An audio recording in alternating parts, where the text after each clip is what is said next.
Friends, एक बार फिर से स्वागत है आपका फार्मा फॉर यू में। आज का वीडियो बहुत ही खास होने वाला है।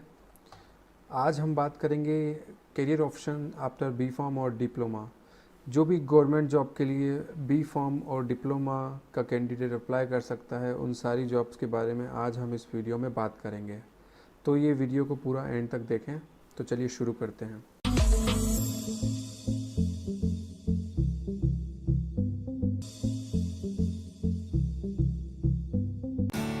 काफ़ी लोग बी फॉर्म और डिप्लोमा करने के बाद गवर्नमेंट जॉब्स में जाना चाहते हैं, क्योंकि जो नॉन गवर्नमेंट जॉब्स होती हैं, कंपनी की जॉब्स होती हैं, वो हेक्टिक होती हैं।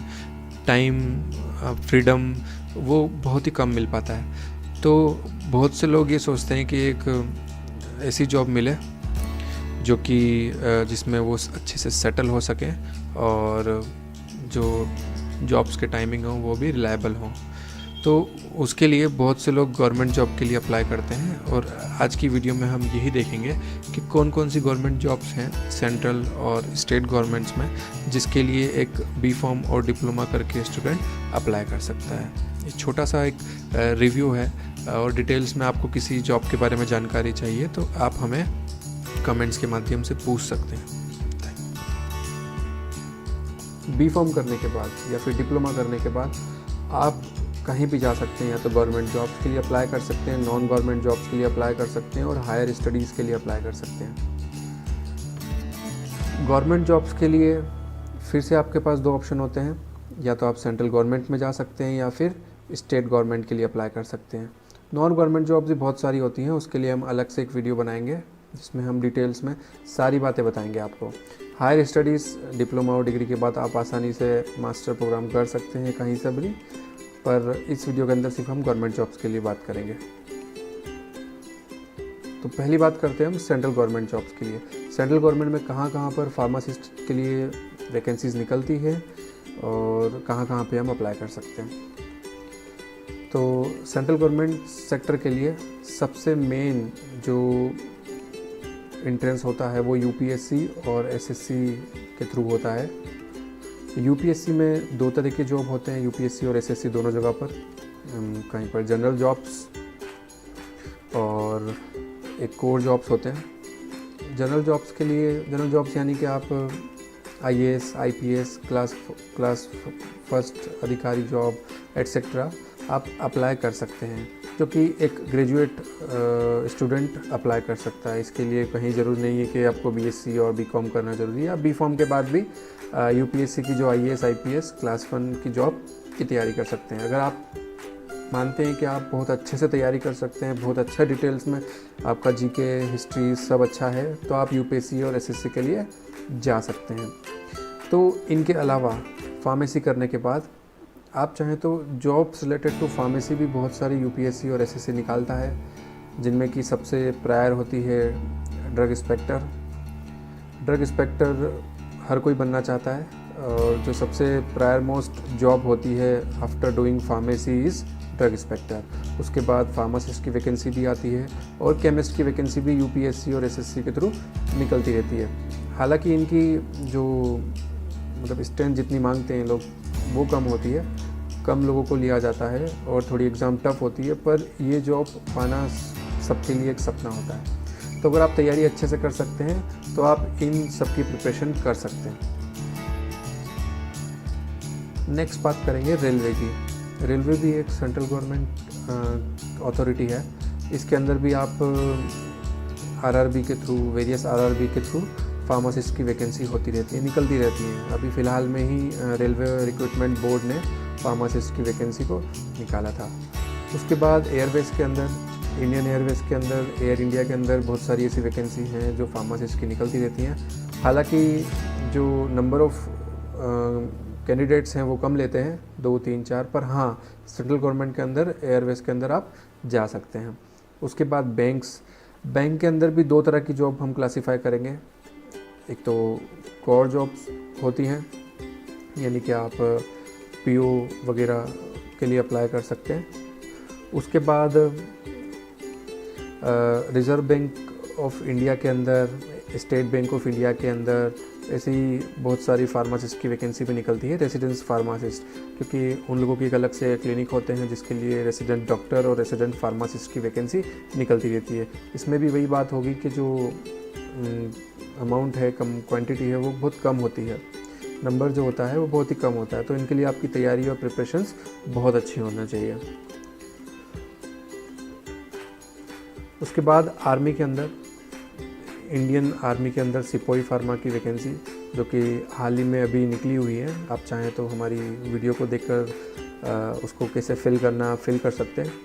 ये भी फार्मासिस्ट की वैकेंसी होती है, जो कि आर्मी के अंदर रिक्रूटमेंट होती है और पूरे ऑल ओवर इंडिया में इनकी पोस्टिंग होती है। उसके बाद फार्माकोपिया के अंदर इंडियन फार्माकोपियल कमीशन, जो कि IPC कहलाता है, उसके अंदर भी आप अप्लाई कर सकते हैं। इंडियन फार्माकोपियल कमीशन के अंदर जिसमें कि बहुत सारी वैकेंसी, जैसे कि साइंटिस्ट, असिस्टेंट साइंटिस्ट, ऐसी बहुत सारी वैकेंसीज निकलती रहती है समय समय पर। उसके बाद कुछ कंपनीज़ जो कि गवर्नमेंट ऑफ इंडिया की अथॉरिटी के अंदर आती है, मणिरत्न कंपनीज़ है बहुत सारी, serum institute of India, Karnataka biotech, HLL life care, इनके अंदर भी आप एज एग्जीक्यूटिव मैनेजर और सीनियर मैनेजर की पोस्ट के लिए अप्लाई कर सकते हैं। B.Pharm के बाद जनरली तो आपको एग्जीक्यूटिव की पोस्ट मिलेगी, और अगर डिप्लोमा के बाद आप करते हैं तो टेक्नीशियन की पोस्ट एटसेट्रा करके फिर प्रमोशंस आपके विद टाइम होते रहते हैं, ठीक है। और इंडियन फार्माकोपियल कमीशन के अंदर आप scientific assistant, executive scientist, scientific assistant, ऐसे करके बहुत सारी वैकेंसीज निकलती रहती हैं। तो ये सारी जो पोस्ट हैं वो सेंट्रल गवर्नमेंट के लिए, और आप इसमें अप्लाई करेंगे तो जनरली यहाँ का जो सैलरी का पैकेज होता है वो लगभग सेम होता है। उसके बाद बहुत सारे ऐसे गवर्नमेंट ऑफिसेज भी होते हैं जिनके अंदर फार्मासिस्ट या फार्मेसी के बाद रिक्रूटमेंट होती है। इसको के अंदर central drug standard control organisation, इसके अंदर भी बहुत सारी फार्मासिस्ट की वैकेंसीज निकलती रहती हैं, और मैनेजर और एग्जीक्यूटिव की पोस्ट पे निकलती हैं। सेक्रेटरीट जो दिल्ली में राज्यसभा, और इसके अंदर सेक्रेटरीट के अंदर भी फार्मासिस्ट की वैकेंसीज निकलती रहती हैं। उसके बाद scientist, junior research fellowship, senior research fellowship, B.Pharm और M.Pharm के लिए जनरली ज़्यादा निकलती है, पर B.Pharm के लिए असिस्टेंट वगैरह के लिए निकलती रहती है, तो आप इनके अंदर भी अप्लाई कर सकते हैं।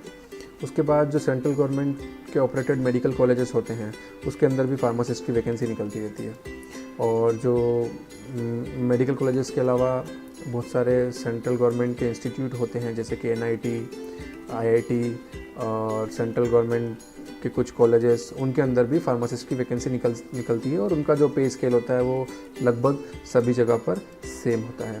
उसके बाद बैंक की अगर बात करेंगे तो बैंक के अंदर, रिजर्व बैंक के अंदर वैकेंसी निकलती है, पहले हम बता चुके हैं। उसके बाद अदर्स में central government health scheme, employment state insurance corporation, ESIC में अभी वैकेंसी निकली थी कुछ महीनों पहले, इसका रिजल्ट आ चुका है। CGHS में रेगुलर बेसिस पे निकलती रहती है सेंट्रल गवर्नमेंट हेल्थ स्कीम में, मेट्रो सिटीज़ के लिए, आप इसके लिए भी अप्लाई कर सकते हैं। अब हम बात करेंगे स्टेट गवर्नमेंट जॉब्स की। जो अभी तक बात करी थी हमने वो थी सेंट्रल गवर्नमेंट में जो भी वैकेंसी निकलती है। वैसे सेंट्रल गवर्नमेंट और स्टेट गवर्नमेंट की वैकेंसीज लगभग सेम होती है, पोस्ट सेम होती है, पर जो सैलरी पैकेज होता है वो डिफरेंट होता है। वहाँ पे ग्रेड पे 2800 होता है, और जो स्टेट गवर्नमेंट होता है उसके अंदर 2400 ग्रेड पे होता है नॉर्मली। वैसे इंडियन की अलग अलग स्टेट्स के अंदर अलग अलग ग्रेड पे होता है, पर उन्होंने एवरेज अगर देखा था तो 2400 ग्रेड पे होता है। सैलरी में डिफरेंस होता है 25 to 20,000 रुपीज़ का। सो बेटर है कि अगर आप अच्छी जॉब, अच्छा पैकेज चाहते हैं तो सेंट्रल गवर्नमेंट के लिए अप्लाई करें, और उसके बाद अगर आप स्टेट के लिए भी अप्लाई करते हैं तो भी वो गवर्नमेंट जॉब होगी, पर 16 सैलरी से आपको कॉम्प्रोमाइज़ करना पड़ सकता है। स्टेट गवर्नमेंट के अंदर आप स्टेट हेल्थ डिपार्टमेंट में अप्लाई कर सकते हैं। उसमें आप फार्मासिस्ट के लिए अप्लाई कर सकते हैं, जहाँ पे आप district hospital, community health centre और प्राइमरी हेल्थ सेंटर के अंदर एज ए फार्मासिस्ट वर्क कर सकते हैं। डिस्ट्रिक्ट पे आप स्टोर कीपर के जैसे भी वर्क कर सकते हैं। उन सभी जगह पर B.Pharm स्टूडेंट को लिया जाता है और डिप्लोमा स्टूडेंट्स को भी लिया जाता है। यहाँ पर डिप्लोमा और B.Pharm जनरली सेम होता है, मतलब उसमें कोई डिफ्रेंशिएशन नहीं होता है, सेम पोस्ट सेम पे स्केल होता है B.Pharm और डिप्लोमा के लिए। उसके बाद स्टेट के medical colleges, state own medical colleges के अंदर भी आप फार्मासिस्ट और as a storekeeper apply कर सकते हैं। उसके बाद इलेक्ट्रिक बोर्ड काफ़ी स्टेट्स के अंदर एज ए इलेक्ट्रिक बोर्ड के अंदर भी वैकेंसीज़ निकलती है फार्मासिस्ट की, जैसे एमपी इलेक्ट्रिक बोर्ड के अंदर निकलती है, एमपीएसबी के अंदर निकलती है, दिल्ली के अंदर निकलती है। तो वैसे पोस्ट बहुत कम होती है, क्वांटिटी बहुत कम होती है, नंबर्स बहुत कम होते हैं, पर हाँ निकलती है और ये स्टेट ओन्ड होती है और पैसे लगभग वही लगते हैं। स्टेट के अंदर कुछ अदर डिपार्टमेंट्स भी होते हैं जिसके अंदर फार्मासिस्ट की वैकेंसी निकलती है, जैसे मेडिसिन बाइंग कॉपरेशंस, जैसे एमपी के अंदर MPSCCL है, वहाँ भी फार्मासिस्ट को लिया जाता है। राष्ट्रीय बाल स्वास्थ्य कार्यक्रम में फार्मासिस्ट को लिया जाता है। यहाँ पर जनरली कॉन्ट्रेक्चुअल फार्मासिस्ट की पोस्ट निकलती है। उसके बाद कॉन्ट्रेक्चुअल फार्मासिस्ट भी निकलते हैं कहीं पर भी ज़िले के अंदर। उसके बाद डिस्ट्रिक्ट हेल्थ सोसाइटीज़ जो होती हैं उनके अंदर भी फार्मासिस्ट की वैकेंसी होती है। ये जनरली जितनी पोस्ट होती हैं ये कॉन्ट्रेक्चुअल होती है। सैलरी थोड़ा सा कम होता है, पर हाँ एक सेमी गवर्नमेंट टाइप वैकेंसीज़ होती हैं, आप इन्हें फिल कर सकते हैं। इनका जो एक्सपीरियंस होता है वो बाद में आपको जब आप रेगुलर पोस्ट के लिए अप्लाई करेंगे तो वो काउंट होता है। तो ये जो सारी पोस्ट हमने बात करी, ये सारी गवर्नमेंट जॉब्स थी जिनके अंदर एक B.Pharm और डिप्लोमा करा हुआ कैंडिडेट अप्लाई कर सकता है।